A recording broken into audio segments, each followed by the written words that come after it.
And to your earlier question about the frameworks, some of the frameworks that I use, Right. what I have done in some of the frameworks that I did in the tech world, and then of course from our 100 coaches community.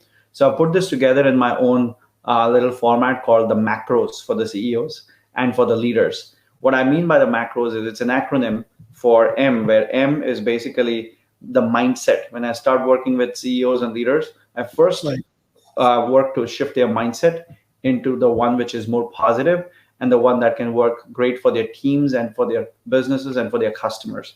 The second, the A stands for accountability, Marshall, because the moment you have the right mindset, now it's all about action. And action cannot happen without the right accountability, having the right accountability partner. So, me as a coach, I bring in the accountability and I encourage them to also have that same level of accountability with their directs and with their organization. The CR is for creativity.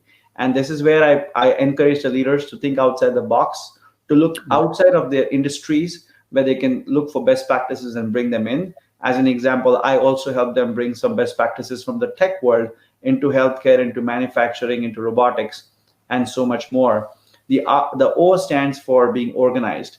And what that means is I work with the leaders to stick to the top two or top three priorities for themselves and their entire organization, because I've figured that at that level, less is more. So it's all about the top two, top three priorities for them. And finally, the S there in the macros is the strategic thinking.